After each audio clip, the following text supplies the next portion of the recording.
The Duke paused at the palace gate after noticing the new female royal guard on duty, and for the first time in years, he did not know whether to move forward or turn back. He had faced war without shaking, had signed death warrants without hesitation, yet this one silent moment at his own gate held him still. "Let me take you back to where it all began."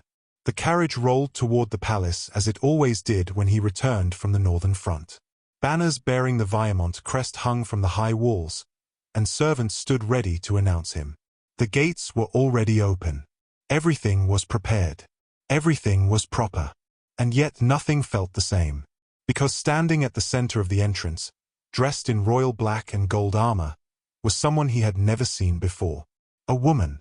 She stood tall, her shoulders straight, one hand resting lightly on the hilt of her sword. She did not bow when the carriage stopped. She did not lower her eyes. Instead, she looked directly at him as if she had been waiting for this exact second. Inside the carriage, Duke Alaric Viremont slowly removed his gloves. He did not rush. He did not show surprise. The coachman shifted on his seat, unsure whether to announce him or remain silent. The other guards along the wall kept their gaze forward, but the tension between them was clear. Alaric stepped down from the carriage. His boots touched stone. His cape settled behind him. For a long breath, neither of them spoke. Then he said, calmly, "You are standing in my way." Her voice, when she answered, was steady and clear. "I am standing where I was assigned, Your Grace." Assigned. The word lingered. He studied her armor.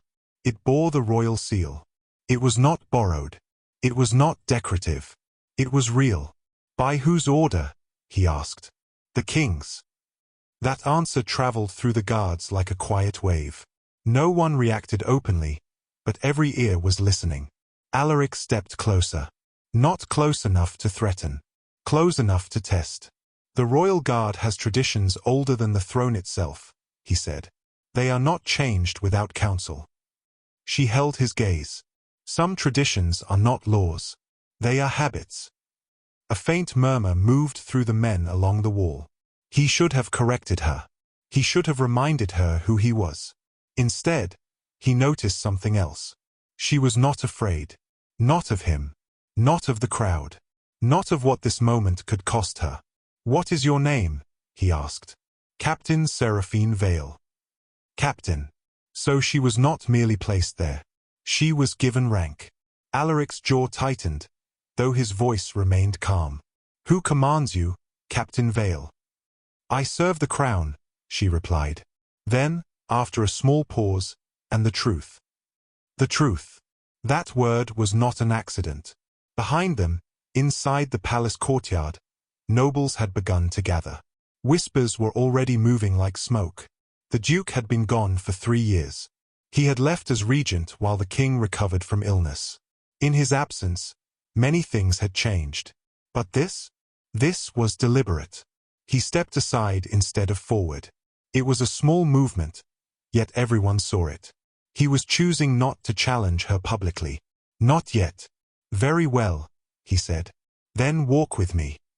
She did not hesitate.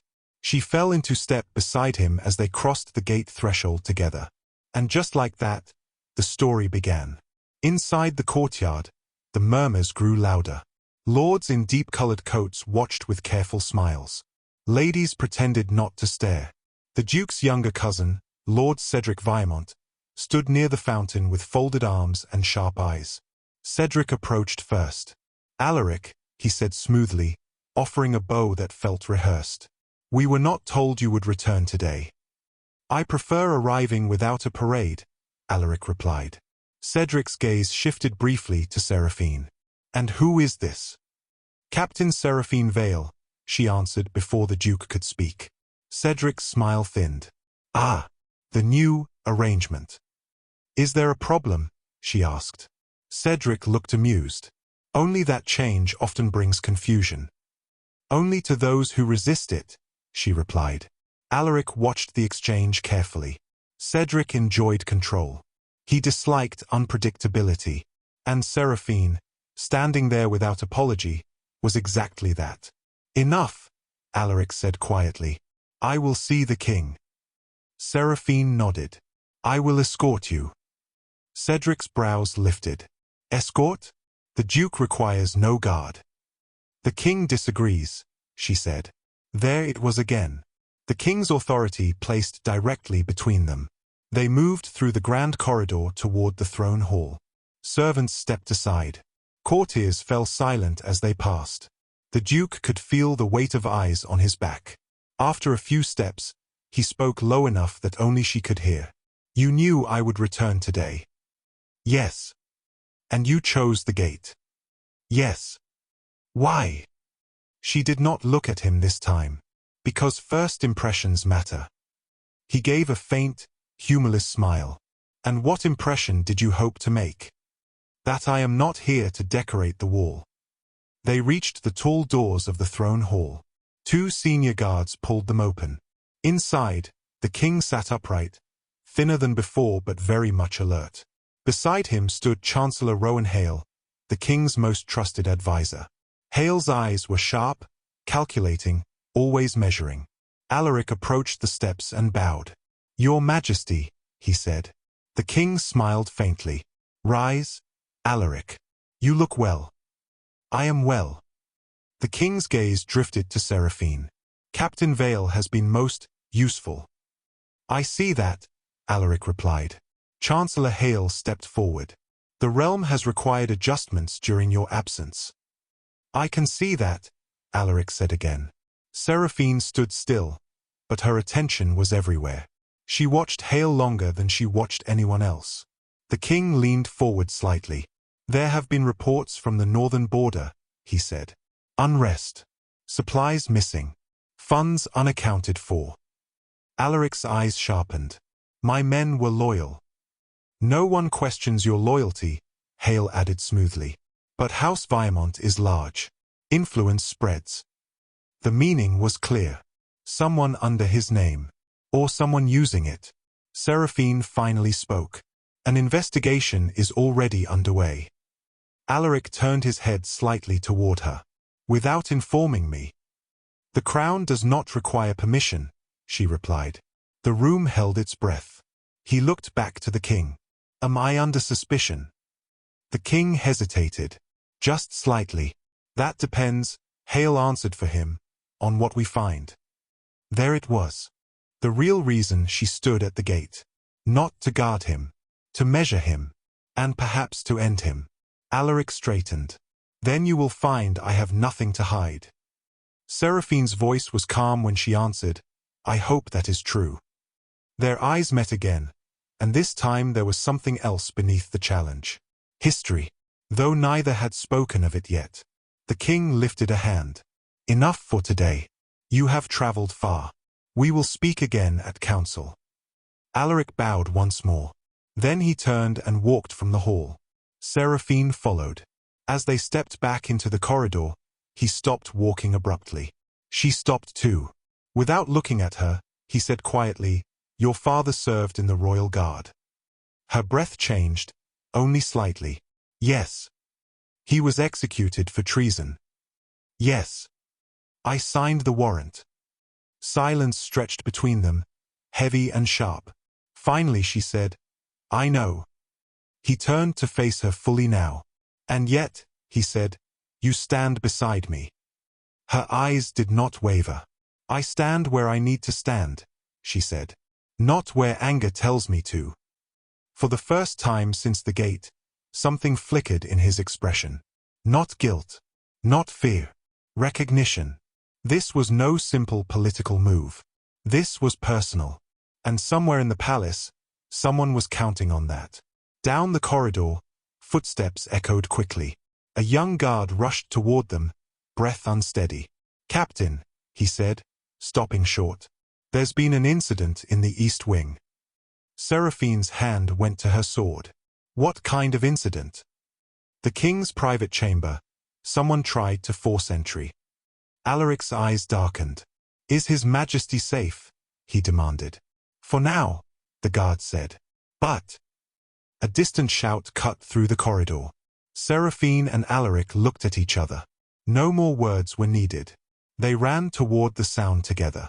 And neither of them yet understood that this was only the first move in a game that had already begun long before the gate. They ran toward the sound together, boots striking stone in sharp rhythm, though neither of them spoke. The young guard who had brought the warning hurried ahead, pointing toward the east wing corridor. Servants were pressed against the walls, pale and shaken. One of them clutched a tray so tightly that the cups trembled in her hands. Alaric did not slow down. Seraphine kept pace at his side, her sword now fully drawn but held low, ready. When they turned the corner, 2 royal guards were struggling with a man pinned to the floor.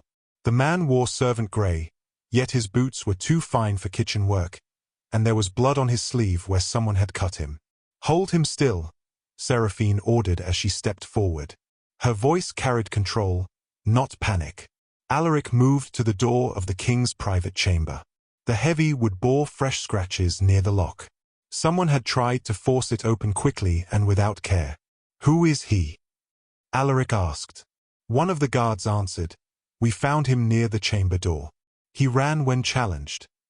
The man on the ground let out a strained laugh.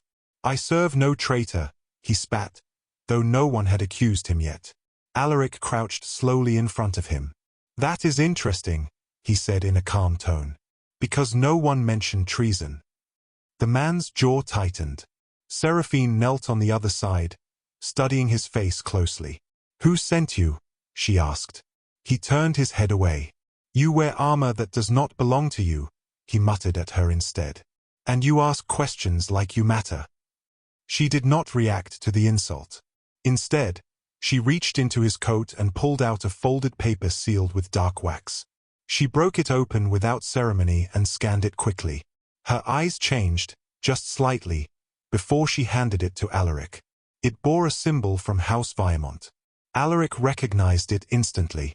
Not the main crest, but a lesser mark used for internal orders. Cedric's division.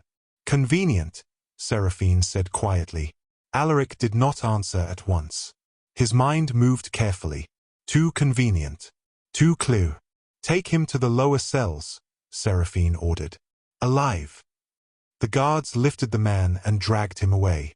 As they disappeared down the hall, Alaric stood. "You think this was meant to point toward my house," he said. "I think it was meant to be found," she replied. "Which is not the same thing." He looked at her fully now. "Then we agree on something."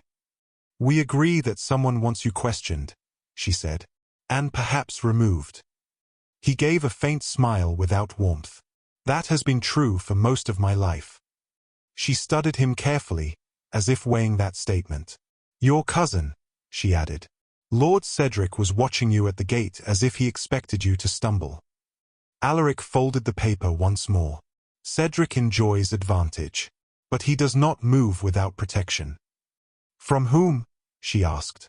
He did not answer directly. Instead, he looked down the corridor toward the throne hall. "Chancellor Hale has served 3 kings," he said.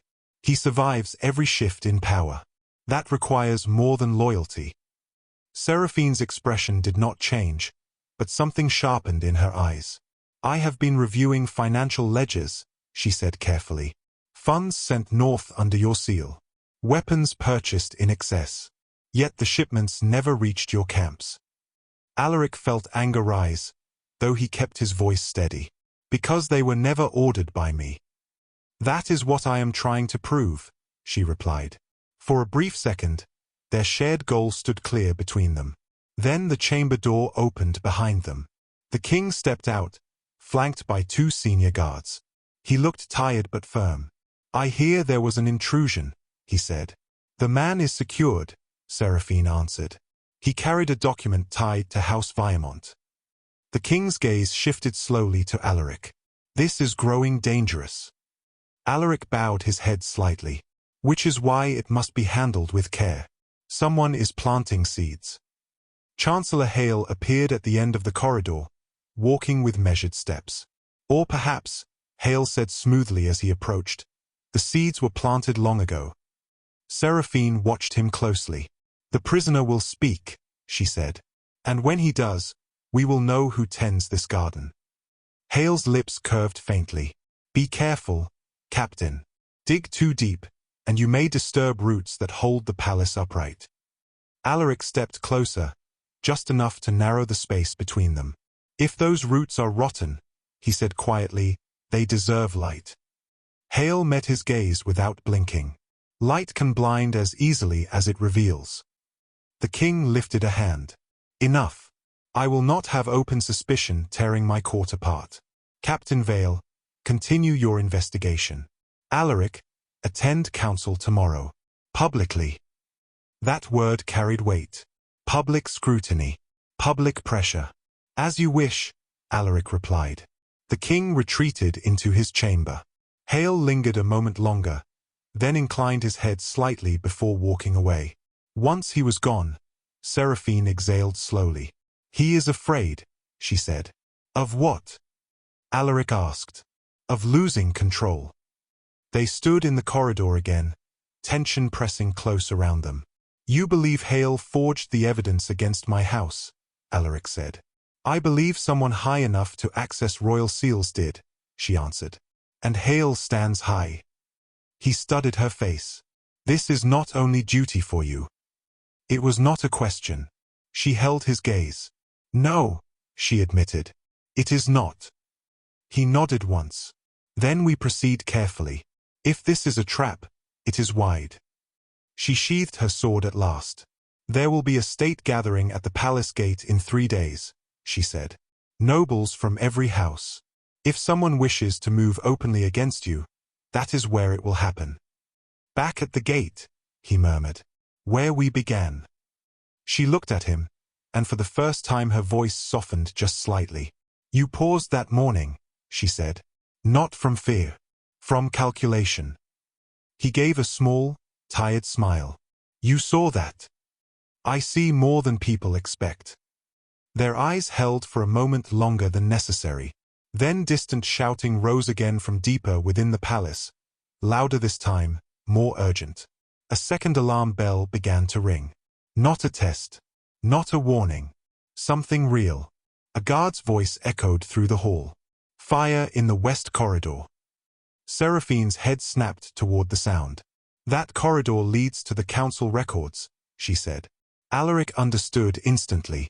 The ledgers, he said. Evidence.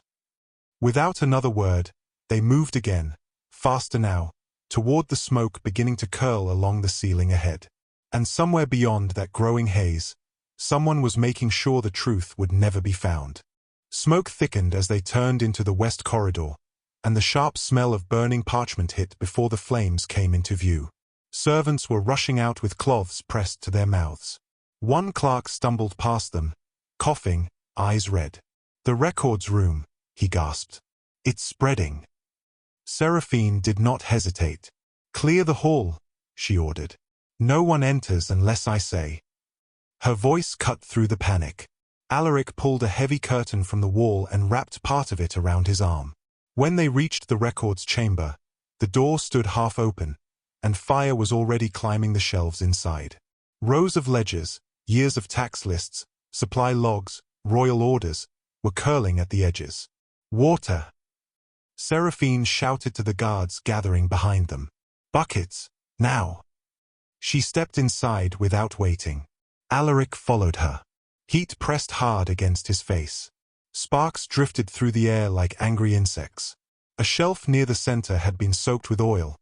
The flames there burned higher than the rest. This was no accident. Seraphine moved toward the central table where newer documents were stacked. She swept several ledgers into her arms, beating back small flames with the flat of her blade. Alaric kicked over a burning stool and dragged a half-charred chest away from the wall. These are the northern shipment logs, he said, recognizing the markings. Then they must not burn, she answered. Guards rushed in with buckets, throwing water across the worst of it. Steam rose thick and blinding. The fire began to shrink, though parts of the room were already lost.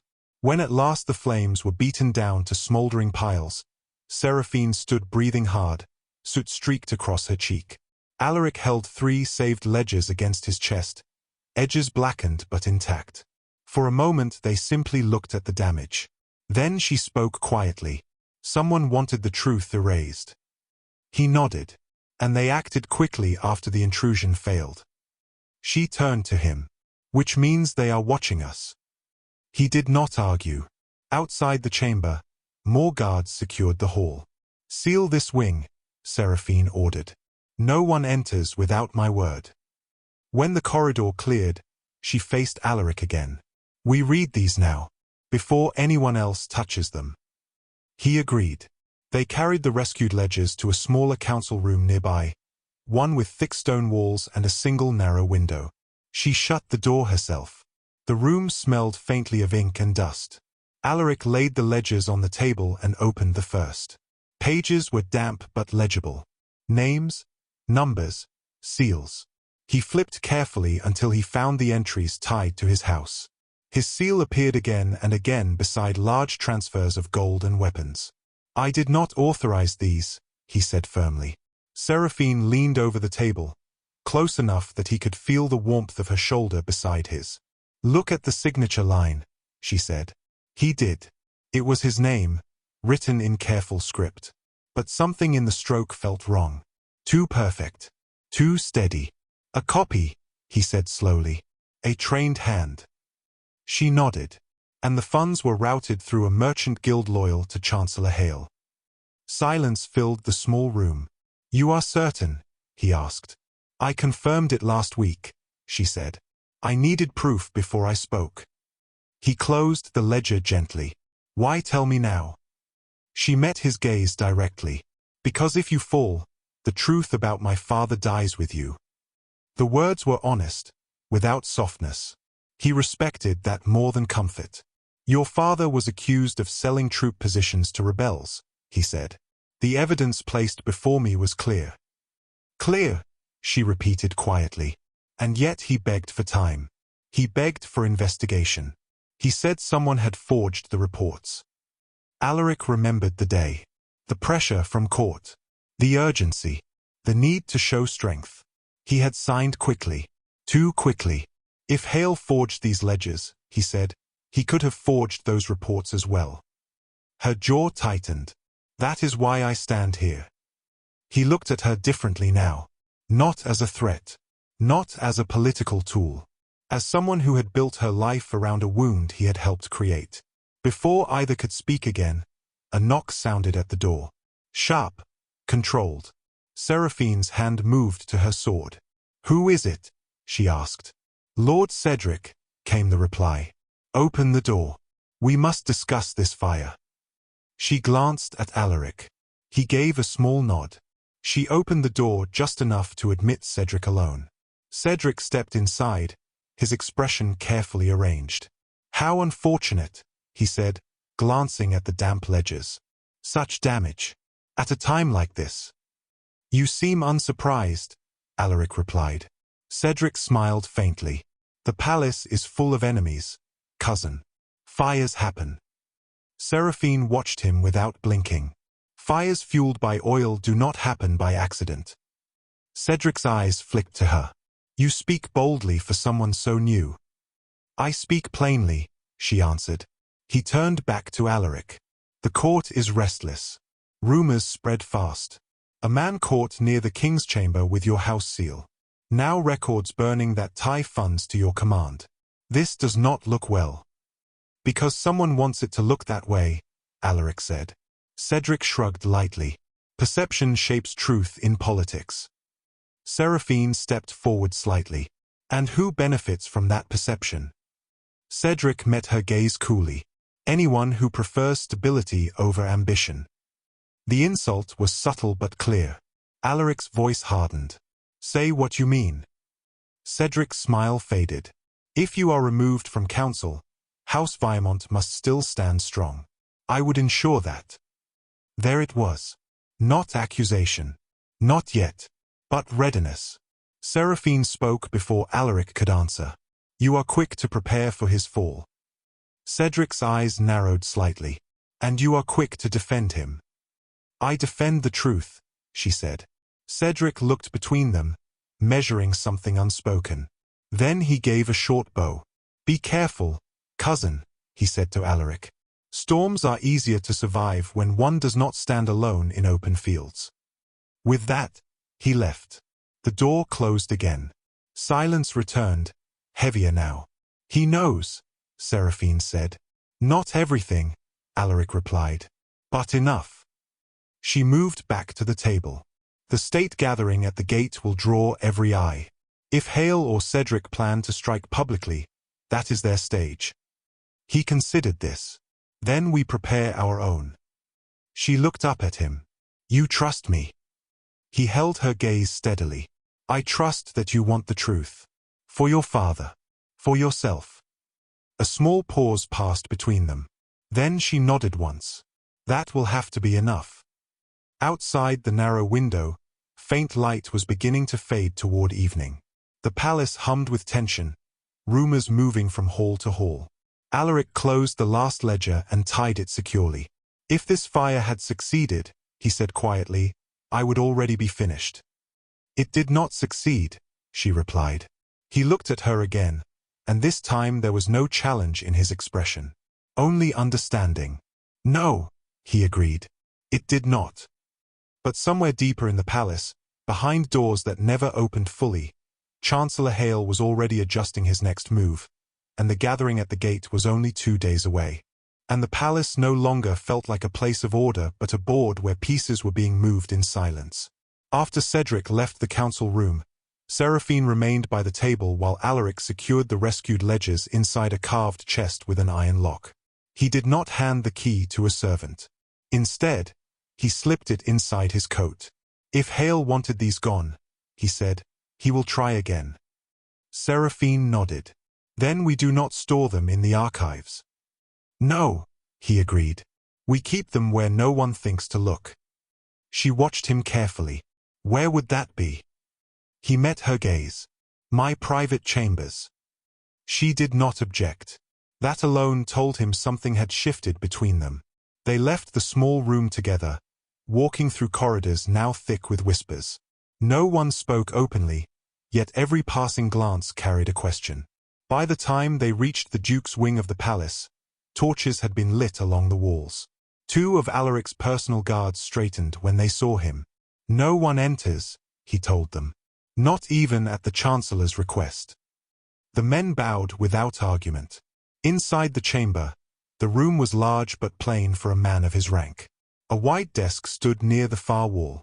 A map of the northern border hung beside it, marked with lines and faded ink. Seraphine stepped inside and closed the door behind them. "You live simply," she observed. "I live prepared," he answered. He placed the chest beneath the desk and locked it in place. Then he turned toward her. For the first time since the gate, there was no one else around. No guards. No nobles. Just the 2 of them and the weight of unfinished history. "When your father was brought before me," he began, "I was acting as regent. The king was ill. The court was restless. Reports claimed your father had shared troop paths with rebel forces." Her hands tightened slightly at her sides, though her face remained steady. "He told me he had discovered false orders moving through the guard," she said. "He said someone high in command was selling chaos." Alaric absorbed that quietly. "He requested time to prove it," she added. "He said if he died, the lie would stand forever." The memory settled heavily between them.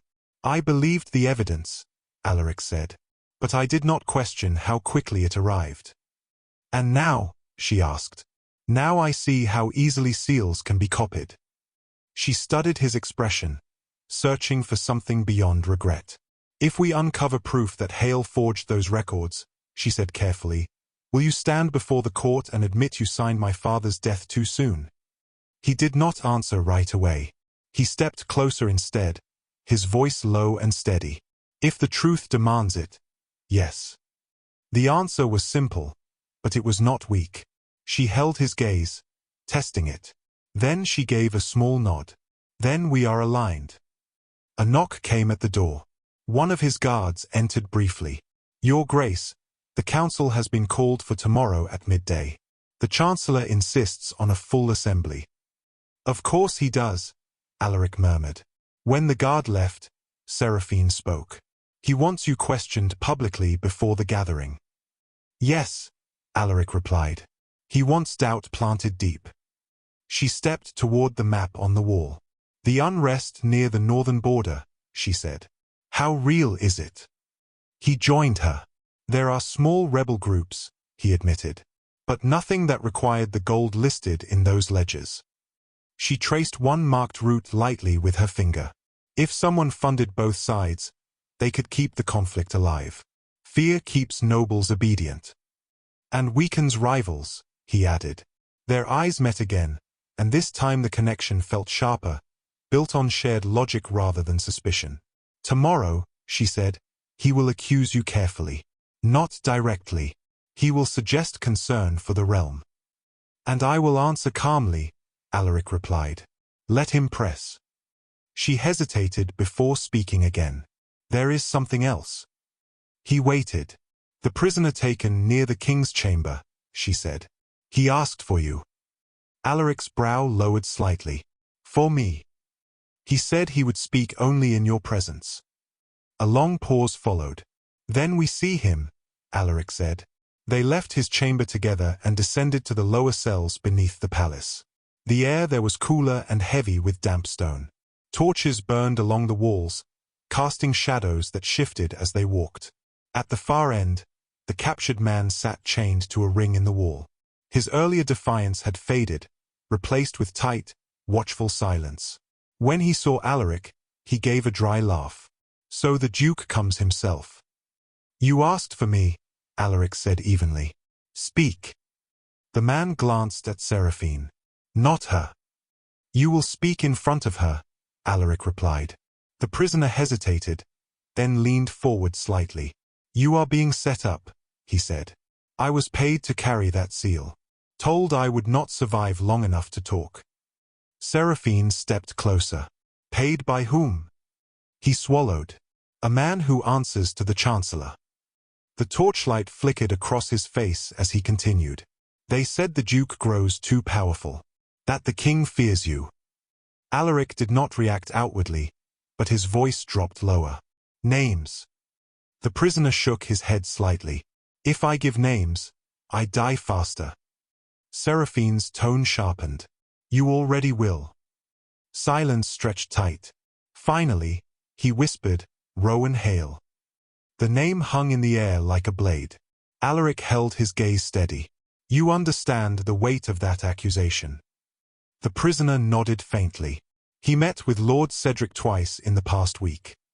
Seraphine and Alaric exchanged a brief look. Confirmation without words. "Why tell us?" she asked. The man's eyes flickered with something close to fear. "Because I was told I would be freed after the fire.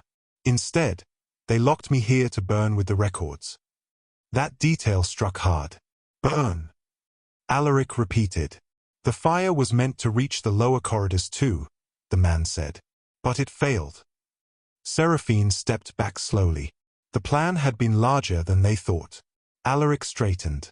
"He remains alive," he said firmly to the guard outside the cell. "Under constant watch." When they stepped back into the corridor, Seraphine spoke quietly. "If we present this to the king now, Hale will deny it. He will say the prisoner lies to save himself." "Yes," Alaric agreed. "Which means we need proof beyond a confession." She looked at him. "The gathering at the gate." "It becomes our stage as well," he said. They climbed back toward the main halls. Night had settled fully now, and the palace lights glowed against dark stone. "Tomorrow," Seraphine said, "you stand before council. He will push you." "And I will not break," Alaric answered. She stopped walking briefly and faced him. "This is larger than rivalry now." "I know." Her voice lowered slightly. "If he feels exposed, he may move sooner than the gathering." Alaric's expression hardened. "Then let him." They resumed walking, side by side, their steps steady and matched. Neither of them spoke again until they reached the main stair where their paths would part for the night. She paused there. "You paused at the gate because you sensed change," she said quietly. "Yes." "The change is not me." He looked at her carefully. "No," he agreed. "It is not." She gave a slight nod and turned away toward her guard quarters. Alaric remained where he stood for a moment longer, watching her disappear down the corridor. Somewhere within these walls, a man who believed himself untouchable was tightening his hold. But now the Duke and the captain stood on the same side of the line. And the next day would not be quiet. The council chamber was already full when Duke Alaric entered at midday. Nobles lined the curved walls in dark coats and polished shoes, their voices low but eager. At the far end of the long hall sat the king, upright though pale, and beside him stood Chancellor Rowan Hale with calm hands folded behind his back. Captain Seraphine Vale took her place along the side of the chamber with the royal guard, her face unreadable, her posture steady. Alaric walked down the center aisle without rushing. He did not look left or right. He stopped at the marked line before the throne and bowed. "Your Majesty." The king nodded. "Rise, Alaric. We address serious matters today." Hale stepped forward slightly, his voice smooth. "There have been troubling discoveries tied to northern funding and unauthorized movements of gold under House Viremont's seal." A murmur moved through the room. Alaric remained still. "You may present what you have," he said. Hale gestured, and a clerk brought forward copied documents, placing them on a narrow table before the throne. "These records," Hale continued, "show repeated transfers to border merchants known to deal in unrest." He paused, letting the implication settle. "Your seal appears on every order." Alaric did not look at the papers. "My seal appears on forged orders as well," he replied evenly. Hale's brow lifted slightly. "You claim forgery." "I claim manipulation," Alaric said. "The original ledgers were nearly destroyed in a fire yesterday." A wave of whispers broke out. Hale's expression did not shift. "Unfortunate accidents occur." "Accidents rarely begin with oil," Seraphine's voice cut in from the side. Heads turned. The king looked at her. "Captain," he said carefully, "you will speak when addressed." She bowed her head slightly. "Of course, Your Majesty." Hale gave her a thin smile before turning back to Alaric. "If you suggest sabotage, then you suggest an enemy within this palace." "Yes," Alaric answered without hesitation. The room fell silent. Hale studied him. "That is a grave claim." "So is treason," Alaric replied. The tension tightened, sharp and clean. The king leaned forward. "Alaric," he said slowly, "if someone uses your name to weaken the realm, you must help us uncover it." "I intend to," Alaric said. Hale folded his hands. "Then perhaps you will explain why one of your own household guards was captured near the king's private chamber." The accusation landed harder this time. Several nobles exchanged uneasy looks. Alaric's gaze did not move. "The man carried my house mark," he said. "But he confessed he was paid to do so." Hale's tone cooled. "A convenient confession." "He named you," Seraphine said clearly. The chamber erupted in gasps. Hale turned toward her slowly. "Be careful, Captain." She stepped forward from her post, breaking formation. "The prisoner claims you ordered the placement of false documents and arranged the fire." Hale's voice remained steady, but a faint edge crept in. "A desperate man will say anything." He also claimed, Alaric added calmly, that he was meant to die in the fire so his silence would be permanent. The king's face tightened. "Is this true?" he asked Hale directly. Hale met his gaze. "Your Majesty, I have served this crown faithfully for decades. To entertain such lies without proof would dishonor this court." Silence returned, heavy and uncertain. Seraphine spoke again, her voice controlled. "Then allow the prisoner to be questioned before the full council." Hale did not look at her. "And allow panic to spread on the word of a criminal." The king hesitated, torn between loyalty and doubt. Alaric stepped forward one measured pace. "If I am under suspicion, I stand ready to answer openly," he said. "I ask only the same of the Chancellor." That shifted the balance slightly. The nobles leaned in. Hale's eyes narrowed just enough to notice. "Very well," he said smoothly. "Bring the prisoner." A guard hurried out. The chamber buzzed in low tones while they waited. Seraphine returned to Alaric's side without looking at him directly. "He will try to control this," she murmured under her breath. He always does. Then we do not let him, Alaric answered quietly. Moments later, the prisoner was escorted into the hall in chains. His face was pale, but his eyes searched the room quickly until they landed on Hale. Fear flickered there. Hale smiled faintly. You stand before the king, Hale said. Choose your words carefully. The prisoner swallowed. The king spoke first. You claimed knowledge of forged orders. Speak now. The man glanced at Alaric, then at Seraphine, and finally back at Hale. His voice shook at first, but he forced it steady. I was hired to carry the Duke's seal near the royal chamber. I was told it would tie him to unrest. The room stirred. By whom? The king demanded. The prisoner's gaze fixed on Hale. His mouth opened. For one suspended second, the entire chamber held its breath. Then the great doors at the back of the hall burst open. A guard rushed in, breathless. Your Majesty, he shouted. There is chaos at the outer gate. Armed men disguised as visiting nobles are forcing entry. Shock rippled through the room. Seraphine's head snapped toward the doors. The gathering, she said sharply. It had come early. Hale's expression shifted for the first time, just a flicker. Alaric did not wait for orders. Secure the king, he commanded the guards. Captain, with me. The prisoner was dragged aside as nobles began shouting in confusion. Steel rang from the corridor beyond. Seraphine drew her sword fully and moved toward the exit beside Alaric. This is no accident, she said under her breath. No, he agreed. It is the next move.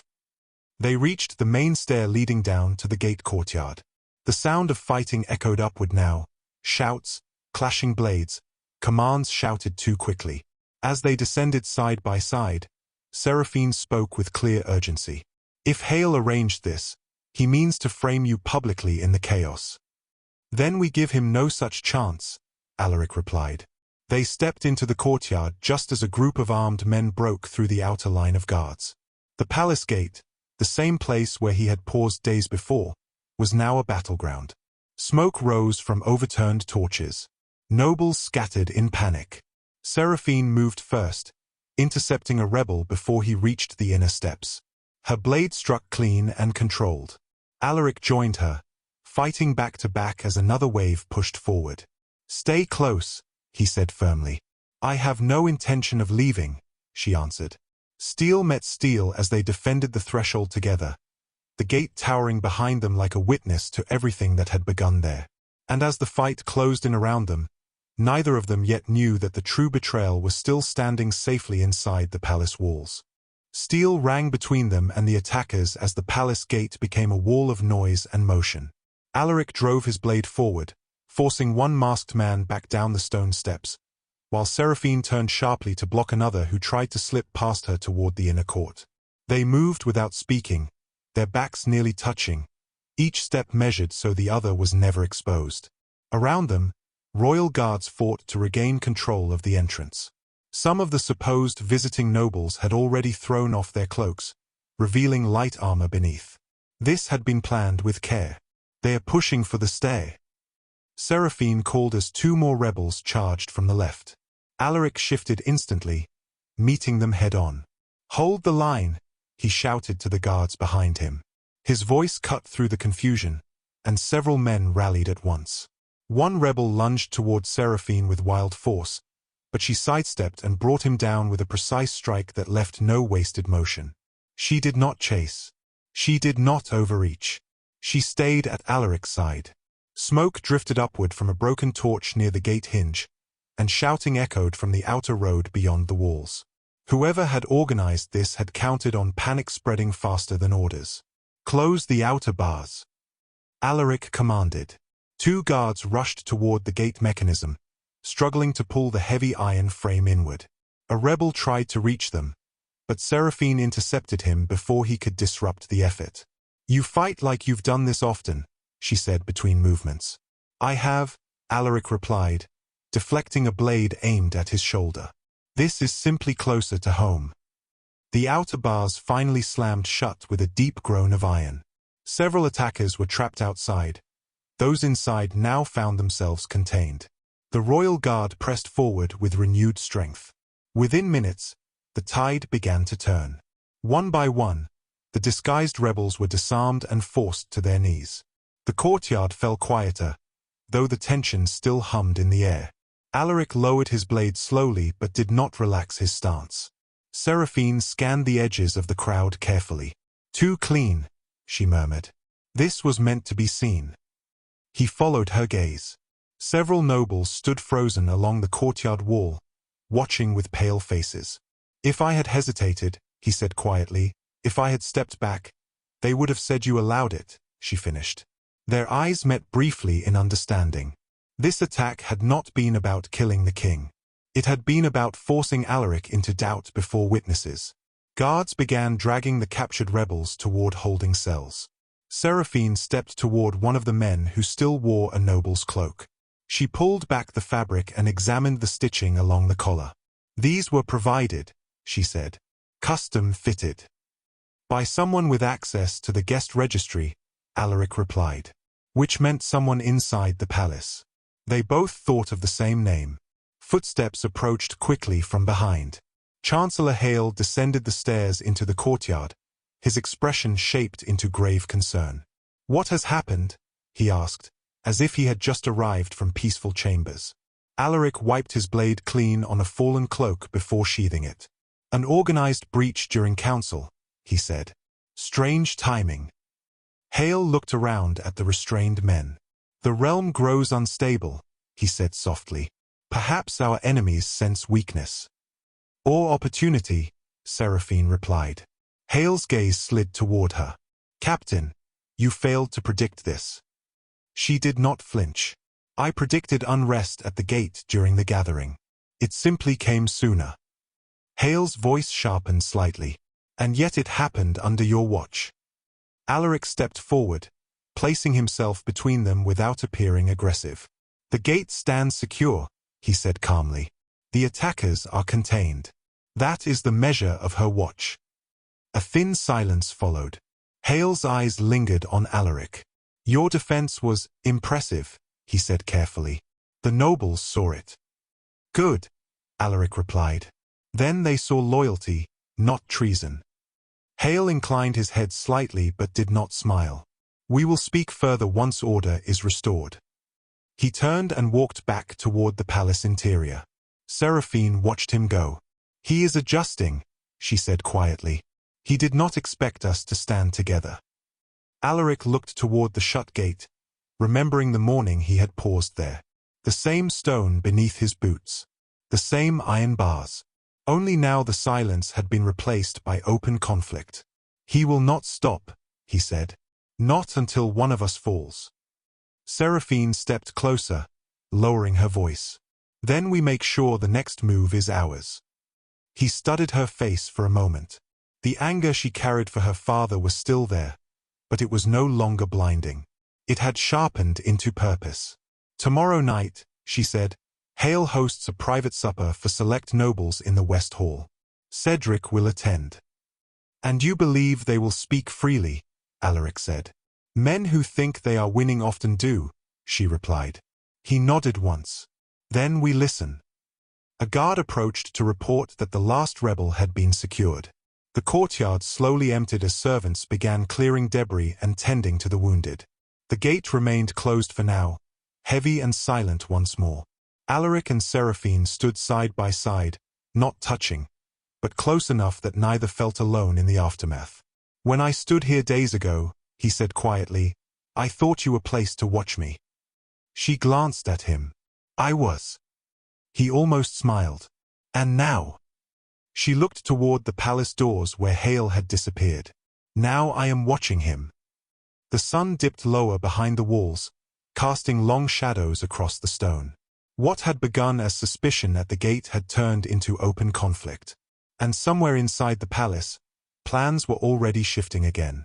Because the first public strike had failed. And men like Rowan Hale did not forgive failure.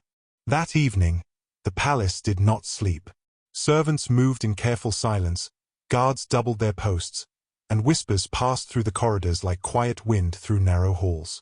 Alaric stood at the tall window of his chamber, looking down toward the gate where the courtyard had already been cleaned as if nothing had happened. But he knew better. Marks of battle do not disappear just because the stone is washed. A soft knock came at his door. "Enter," he said. Seraphine stepped inside without armor this time, dressed in a simple dark uniform. She closed the door behind her. For a brief moment, neither of them spoke. The silence was no longer hostile. It carried weight, but also understanding. "The captured men are being questioned," she said. "Two have already confirmed they were promised coin from a merchant house tied to Hale." Alaric turned from the window. "Promises are not proof." "No," she agreed. "But fear loosens tongues." He walked toward the desk and poured water into 2 glasses, offering one to her. She accepted it without hesitation.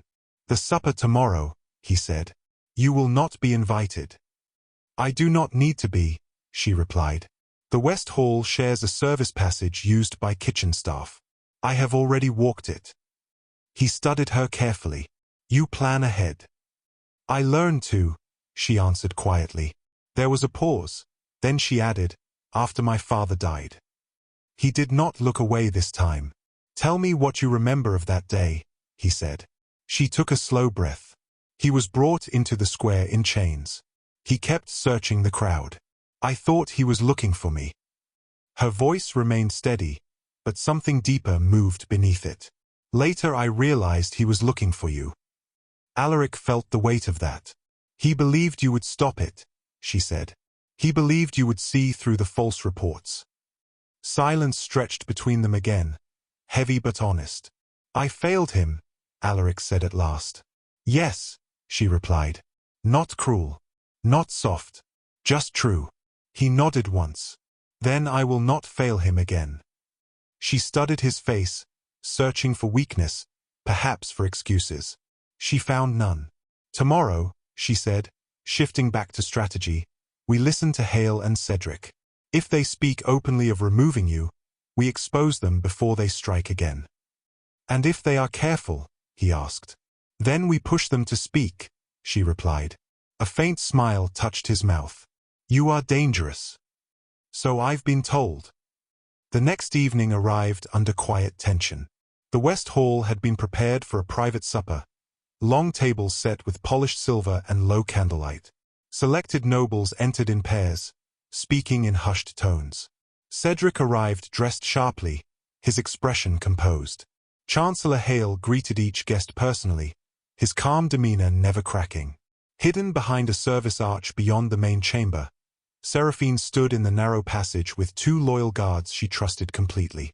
Through a small carved screen in the stone, she could see and hear clearly without being seen. Alaric had chosen not to attend. His absence was deliberate. Hale lifted his glass once all were seated. "To stability," he said. "To preserving the realm through uncertain times." Cedric raised his own glass. "And to wise leadership," he added carefully. The guests murmured agreement. Hale set his glass down slowly. "Recent events have shown how easily power can shift when trust weakens," he continued. "A duke who commands loyalty from soldiers and sympathy from the king can become unpredictable." Cedric leaned back slightly. "You suggest removal?" he asked, though his tone carried no surprise. Hale folded his hands. "I suggest caution. If suspicion continues to follow House Viremont, the realm may demand change." One noble spoke up quietly. "And if the Duke refuses to step aside?" Hale's eyes cooled just a fraction. "Then circumstances must guide him." In the hidden passage, Seraphine felt her pulse steady, not race. This was what she needed. Proof of intent. Cedric tapped his fingers lightly on the table. "And who would assume his duties?" he asked, though the answer was clear. Hale gave him a measured look. "A loyal member of the same house would ease the transition." Cedric allowed himself a faint smile. In that moment, the shape of the plan became undeniable. Seraphine stepped back from the screen and turned to the 2 guards beside her. "You heard it," she whispered. They nodded. She moved swiftly down the narrow corridor toward the main entrance of the West Hall. Timing mattered. Inside the hall, Hale was speaking again. We cannot allow ambition to fracture the crown. If action must be taken, it will be swift. The large doors of the hall opened abruptly. Every head turned. Seraphine stepped inside, armor restored, posture firm. The room fell silent. Hale's expression did not change, but his eyes sharpened. "Captain," he said calmly, "this is a private gathering." "Not when it concerns the stability of the realm," she replied. Cedric's jaw tightened slightly. "You overstep." "No," she said evenly. "I protect." She walked forward until she stood at the center of the hall. "I have heard enough to confirm intent to remove the Duke through staged suspicion and violence." Gasps rippled around the tables. Hale rose slowly from his chair. "You accuse without authority." "I accuse with witness," she said, gesturing to the two guards who stepped in behind her. Cedric stood as well. "This is reckless." Seraphine removed her helmet slowly, revealing her face fully to the room. "Reckless was forging orders in a duke's name," she said clearly. "Reckless was staging an attack at the palace gate. Reckless was executing an innocent guard years ago to hide corruption." The room froze at that last statement. Hale's calm mask cracked for the first time. "Careful," he warned. She met his gaze without fear. "My father died because he discovered your scheme to fund unrest and weaken rivals. And now you seek to remove the only man strong enough to challenge you." Cedric's composure slipped. "You have no proof." "I have testimony," she replied. "And tonight, I have witnesses." The nobles looked between Hale and Seraphine, uncertainty spreading like slow fire. At that moment, the hall doors opened again. Duke Alaric stepped inside. He did not rush. He did not raise his voice. He simply walked forward and stopped beside Seraphine. "Chancellor," he said calmly, "you wished for stability. So do I." Hale's jaw tightened. "You planned this," he said quietly. "No," Alaric replied. "You did." Silence pressed down over the hall as every noble waited to see who would break first. And for the first time since the gate, Rowan Hale did not have control of the room. The nobles were no longer nodding at his every word. They were watching him, measuring him, waiting. Hale's gaze moved slowly from Seraphine to Alaric and back again. When he spoke, his voice was still calm, but the smooth edge had hardened. "You enter a private supper with accusations and theatrics," he said. "Is this how the Duke now conducts politics?" Alaric did not raise his voice. "No. This is how truth enters a room when it has been locked outside." A low murmur passed through the tables. Cedric stepped forward, anger finally breaking through his careful mask. "You twist words into spectacle," he said. "You endanger the realm by sowing doubt." Seraphine answered before Alaric could. The realm was endangered when armed men were dressed as nobles and sent through the palace gate. She turned her eyes directly on Hale. "They were paid through merchants tied to your office." Hale let out a quiet breath through his nose. "Allegations." "Confessions," she corrected. "The prisoner has spoken." "A criminal will say anything to spare himself," Hale replied. Alaric stepped forward slightly.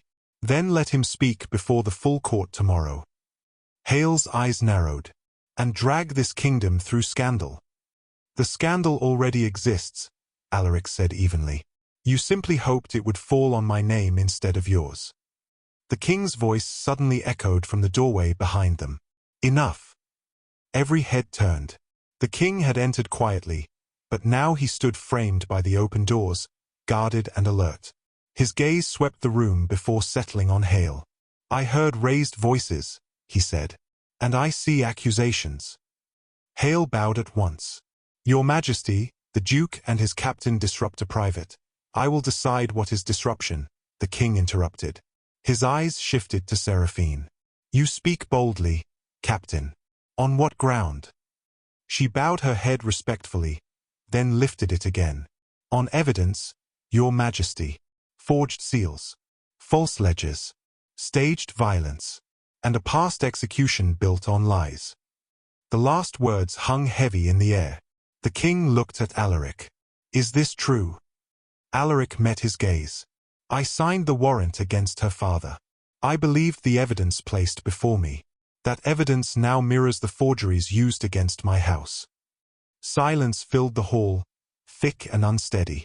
Hale straightened slowly. Your Majesty, he said carefully, if every accusation spoken in anger is treated as truth, this court will collapse. And if corruption is protected for the sake of calm, the king replied, this crown will rot. The words struck deeper than any blade. Cedric looked between them, calculating. The balance of power was shifting again, and he felt it. The king stepped further into the hall. Tomorrow at first light, the prisoner will be brought before the full court, he declared. All records will be examined. Until then, no one leaves the palace grounds. A ripple of shock moved through the nobles. Hale's jaw tightened, but he bowed. As you command. The king turned to leave, but paused. Captain Vale, he added, you will stand as witness. Yes, Your Majesty. The doors closed behind him. The supper was over, though no one had touched their food. Nobles began rising slowly, whispering in tense clusters. Cedric moved closer to Hale, his voice low but urgent. You assured me this would be handled, he muttered. Hale did not look at him. It will be. Seraphine caught that exchange. She leaned slightly toward Alaric. He is not finished, she said quietly. No, Alaric agreed. He is cornered. Hale finally turned his eyes toward them again. The calm mask had returned, but something colder sat beneath it now. Be careful what you uncover, he said softly. Truth has a way of burning everything around it. Seraphine held his gaze. Then perhaps the fire is overdue. Hale said nothing more. He walked from the hall with controlled steps, Cedric following close behind. When the room had mostly emptied, Alaric let out a slow breath he had been holding. Tomorrow decides everything, he said. Seraphine looked toward the large doors where the king had stood. No, she replied quietly. Tomorrow reveals everything. What we decide after that will matter more. He studied her face. The anger that once defined her had shifted into something steadier, stronger. When this began, he said, you stood at the gate to measure me. She gave the smallest nod. And now, he asked. She held his gaze fully. Now I stand with you. The words were not soft. They were firm. Chosen. He did not smile, but something in his posture eased. Outside the West Hall, the palace corridors felt narrower than before, as if the walls themselves were listening. Guards took up new positions. Orders were whispered. The night felt long. In a lower cell beneath the palace, the prisoner who had named Hale sat alone, unaware that before dawn, someone would try to silence him forever. And above, in chambers lined with polished stone, Rowan Hale began preparing his final move. Because a man who has ruled from the shadows for decades does not surrender to exposure without one last strike. The palace did not sleep that night, but it pretended to. Torches burned low. Guards rotated in quiet pairs. Doors closed softer than usual. Everyone understood that morning would bring judgment. In the lower cells, the prisoner who had named Hale sat with his back against the stone wall, chains resting heavy on his wrists. A single guard stood outside the bars, loyal but young. He shifted often, nervous after the events of the day. Footsteps approached. Measured. Calm. The young guard straightened. Who goes there? A familiar voice answered smoothly from the dim corridor. Inspection. Chancellor Rowan Hale stepped into the torchlight. The young guard swallowed. The king ordered no. Hale held up a folded parchment bearing the royal seal. The king ordered security, he said quietly, and I ensure it. The guard hesitated. That hesitation cost him. A second shadow moved from behind Hale. A hand closed over the guard's mouth. A blade slid cleanly between his ribs. The young man never finished his protest. Inside the cell, the prisoner scrambled to his feet, panic flooding his face. No, no, you said. Hale stepped closer to the bars. His expression was no longer political. It was cold. You were paid, Hale said softly. You were not promised survival. The cell door opened. The prisoner backed away until Stone stopped him. They know, he whispered. They know your name. Hale tilted his head slightly. They know an accusation. Then he nodded once to the man behind him. The blade moved, and when it was done, the corridor fell silent again. Upstairs, Seraphine was already awake. She did not know why. She had learned long ago to trust the unease that stirred without reason. She rose from her chair, where she had been reviewing copied ledger pages, and stepped into the hall. Two of her most trusted guards stood watch. Change of post, she said suddenly. We checked the lower cells. They moved without question. The corridors were too quiet, too smooth. As they descended the final stair, she smelled it before she saw it. Blood. Her pace quickened. When they reached the last turn, she stopped cold. The young guard lay on the floor outside the cell, eyes open but empty. The torch beside him flickered against stone now stained dark. Seraphine stepped forward slowly. Inside the cell, the prisoner was slumped against the wall. Still. Too still. For a long moment, she did not move. Then she entered the cell. She crouched, checked his pulse. Nothing. Her jaw tightened, but she did not shout. She did not break. She stood up slowly. He got here first, one of her guards said quietly. Yes, she replied. Her voice was steady, but her eyes burned. Morning came fast. The great hall filled before the sun had fully risen. Nobles gathered in tense silence. Word had already spread. The prisoner was dead. Alaric stood near the center aisle, hands clasped behind his back. When Seraphine approached him, he read the truth in her face before she spoke. He's gone, she said. How? He asked. Clean. Planned. Signed with authority. Alaric closed his eyes briefly, just once. Then he opened them again. Then we proceed without him. The king entered. Chancellor Hale followed. The air in the hall felt different now. Thinner. The king took his seat.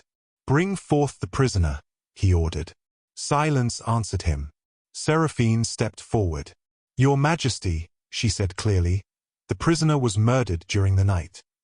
Gasps echoed across the chamber. The king's face drained of color. Murdered? Yes. Hale drew in a sharp breath. This is outrageous, he said. The Duke's witness dies, and we are to believe coincidence again. Seraphine turned slowly toward him. There was no coincidence, she said. Are you suggesting I walked into the cells myself? Hale asked coolly. Yes, she replied. The word landed like a strike. The entire court froze. Alaric did not move. The king looked between them. Captain, do you have proof? Seraphine reached into her belt and removed something small. A signet ring. Gold. Engraved. Hale's seal. It was dropped beside the body, she said.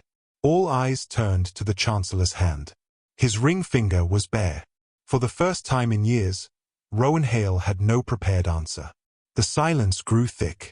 Cedric shifted uneasily at the side of the hall. Hale's voice lowered, losing its smooth edge. A planted object. Like planted seals? Alaric asked calmly. Hale's gaze snapped to him. The king stood slowly. Rowan Hale, he said, voice heavy with disbelief. Have you betrayed this crown? Hale's composure cracked at last. You think you sit on a stable throne, he said suddenly, his voice no longer careful. This kingdom survives because I make the hard choices you are too weak to face. Gasps filled the chamber. You funded unrest, Seraphine said steadily. You forged orders. You killed to protect it. I preserved balance, Hale snapped. Power must be managed.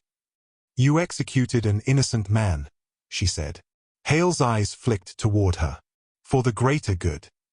That was the moment. That was the line he could not cross back from. The king's voice shook with restrained anger. Seize him. Guards moved instantly. Hale did not resist. But as they bound his wrists, he looked directly at Alaric. You think this ends clean, he said quietly. The nobles who supported me will not forget. Alaric stepped closer, meeting his gaze without anger. "No," he said, "but they will think twice." Hale was led away. The hall remained frozen in the aftermath. Slowly, the king turned to Alaric. "And the execution of Captain Vale's father," he said quietly. "We will review that record fully." Seraphine stood tall, but something in her eyes shifted. Not victory. Not relief. Something heavier. Alaric stepped forward. "I signed that warrant," he said clearly to the entire court. "I accepted evidence that I did not question deeply enough. If that execution was built on lies, then the failure is mine." The admission moved through the nobles like a wave. He did not defend himself. He did not excuse it. He owned it. Seraphine looked at him. This was the man she had come to measure. The man she had come to judge. The king exhaled slowly. "The truth will be restored," he said. Later that day, the palace gate stood open once more. The courtyard was quiet. Alaric approached the gate alone this time. He paused again. Not from doubt. From understanding. Behind him, steady footsteps approached. Seraphine stopped beside him. No armor now. No drawn blade. Just presence. "You paused here before," she said softly. "Yes. And now?" He looked out beyond the iron bars toward the road that led into the kingdom. "Now I know why you were standing there." She studied him carefully. "And why was that?" "To make sure the right man stood on this side of the gate." A long silence passed between them. Not tense. Not sharp. Earned. "You cannot bring my father back," she said quietly. "No," he replied. "But you can build something better than what he died under." He looked at her fully. "Stand with me," he said. "Not as watcher. Not as judge. As protector of this realm." She held his gaze. The wind moved lightly through the open gate. Finally, she nodded. "I already am." And this time, when the Duke paused at the palace gate, it was not because he doubted the woman standing guard. It was because he knew the kingdom was stronger with her there. The palace did not cheer when Hale was imprisoned. That was the first sign that victory had not settled the matter. Instead, doors closed more quietly. Conversations stopped when footsteps passed. Faces that once smiled at Alaric now carried careful distance. Power had shifted, but it had not disappeared. 3 days after the arrest, the king summoned a private council. Alaric stood at the long table with maps spread before him. Seraphine stood opposite, arms folded, watching the faces around the room. Cedric was present. So were 3 senior nobles who had once openly supported Hale.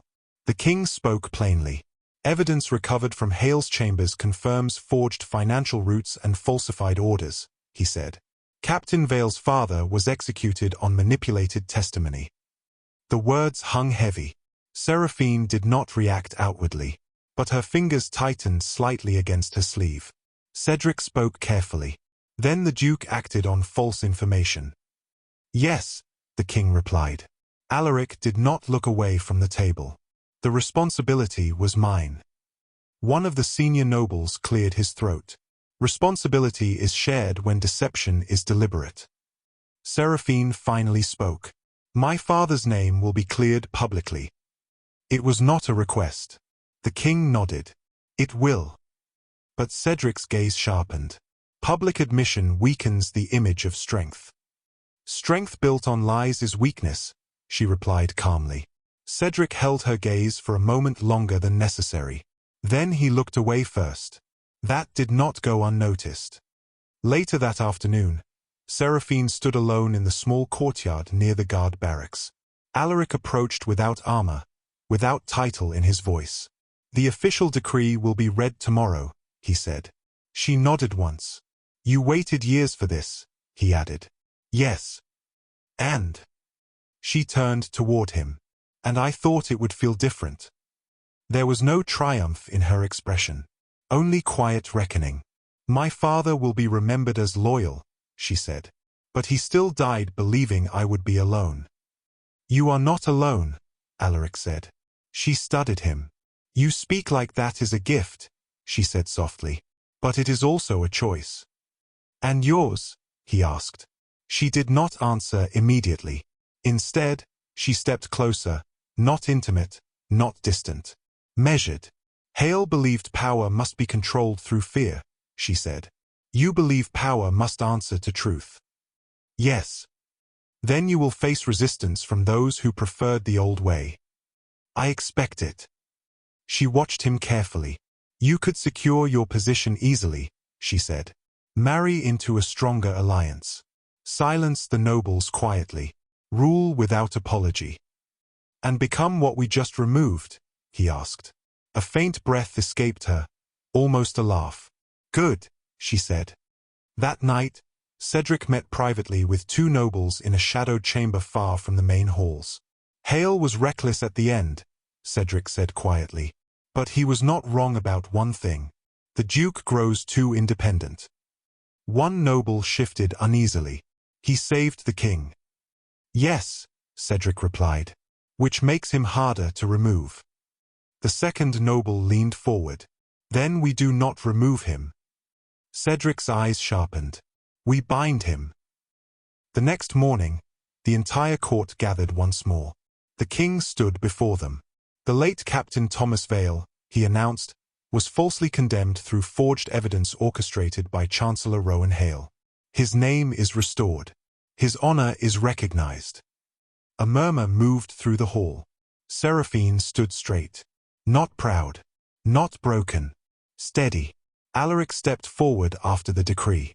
"I signed the warrant that ended his life," he said clearly. "I will not erase that. But I will ensure no judgment passes in this court without deeper scrutiny again." That admission mattered. The nobles felt it. Cedric watched carefully. After the assembly dispersed, Seraphine remained near the throne hall entrance. Alaric approached. "It is done," he said. "Yes," she replied. He hesitated. "You once told me you stood where anger did not command you." She nodded slightly. "And now?" he asked. She looked toward the open palace gate visible down the corridor. "Now I stand where the kingdom needs me," she said. He followed her gaze. "The northern unrest still burns," he said. "Yes. It was funded artificially before. But the people there are real." She met his eyes. "You will go back?" "Yes." "And you want me to remain here?" He did not answer immediately. "I want you where you choose to be," he said finally. A long silence stretched between them. Not uncertain. Just heavy with decision. "I joined the guard to uncover a lie," she said. "I stayed to see what kind of man ruled behind it." "And what did you find?" he asked quietly. She stepped closer. "I found someone who can change." He did not smile, but his eyes softened. "Then ride with me," he said. That was not command. It was invitation. She considered the gate once more. The place where she had first measured him. The place where everything had begun. "I will ride," she said. "But not as shadow." "No," he agreed. "As equal." And this time, when they walked toward the palace gate together, there was no court watching, no whispers pressing close. Only two figures stepping into uncertain ground, not to guard a throne blindly, not to chase power, but to build something steadier than what had nearly fallen. The Duke paused at the palace gate once more. Seraphine stood beside him. He did not hesitate. He did not measure. He simply nodded once. And together, they rode forward.